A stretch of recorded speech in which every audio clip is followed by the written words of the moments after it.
आणि कैलासवासी आनंदराव पाटील चोयेकर साहेबांची जी इच्छा होती की ग्रामीण भागातील दूध हे शहरी भागात गेला पाहिजे आणि शहरी भागातला पैसा हा माझ्या कोल्हापूर जिल्ह्यात आला पाहिजे, माझा शेतकरी आर्थिकदृष्ट्या सक्षम झाला पाहिजे, यासाठी या दूध संघाची स्थापना त्यांनी केली होती. आज या दूध संघाचं वटवृक्षामध्ये त्या ठिकाणी रूपांतर झालेलं आहे. गोकुळची पंचवार्षिक निवडणूक होऊन आता 5 वर्ष पूर्ण होत आहेत. मी सर्वांचं पहिल्यांदा इलेक्ट्रॉनिक मीडिया आलेल्या सर्व प्रतिनिधींचं मनापासून या ठिकाणी स्वागत करतो. मी कोल्हापूर जिल्ह्यातील तमाम दूध उत्पादक सभासद, गोकुळवर विश्वास ठेवणारे सर्व शुभहितचिंतक आणि सर्व प्रेस इलेक्ट्रॉनिक मीडियाचं मी मनापासून आभारी आहे.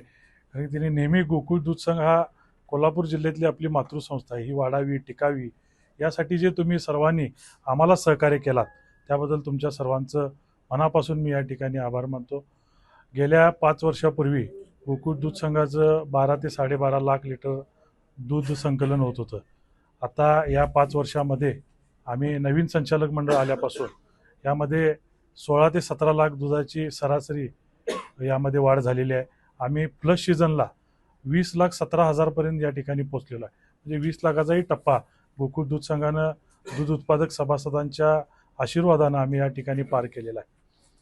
अनेक उच्चांक दूध संघाने या ठिकाणी गाठलेले आहे. त्याचबरोबरीनं आपण विक्रीमध्येही उच्चांक गाठलेला आहे. आज मुंबईमध्ये तुम्हाला माहीत असेल 10 ते 10.5 लाख दुधाची विक्री आहे.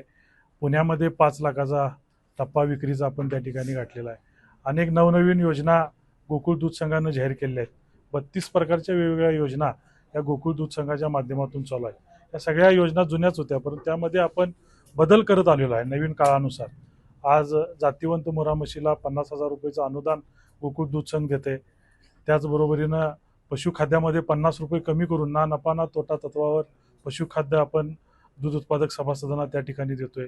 आज IVF सारखं सिमेन्स जे चितळेचं कमी दरामध्ये ना नफा ना तोटा या तत्वावर तुमच्या म्हशीला रेडीच होणार असं एक सिमेंट चितळेनं जे आणलंय ते आम्ही बाजारात शेतकऱ्यांच्यासाठी उपलब्ध करून दिलेलं आहे. डॉक्टरांची आमची सेवा आहे. फोन केला की आज फोन केला की उद्या डॉक्टर तुमच्या गोट्यावर तुमच्या घरामध्ये गोट्यात येणार, अशा पद्धतीची हे डॉक्टरांचं जाळं कोल्हापूर जिल्ह्यामध्ये विणलेलं आहे. अशा अनेक योजना आपण दूध संघाच्या माध्यमातून या दूध वाढीसाठी दूध उत्पादक शेतकरी आज उसाला दुसरा जोडधंदा हा दुधाचा आहे, त्यामुळं हा शेतकरी टिकला पाहिजे, वाढला पाहिजे. आणि कैलासवासी आनंदराव पाटील चोयेकर साहेबांची जी इच्छा होती की ग्रामीण भागातील दूध हे शहरी भागात गेला पाहिजे आणि शहरी भागातला पैसा हा माझ्या कोल्हापूर जिल्ह्यात आला पाहिजे, माझा शेतकरी आर्थिकदृष्ट्या सक्षम झाला पाहिजे, यासाठी या दूध संघाची स्थापना त्यांनी केली होती. आज या दूध संघाचं वटवृक्षामध्ये त्या ठिकाणी रूपांतर झालेलं आहे.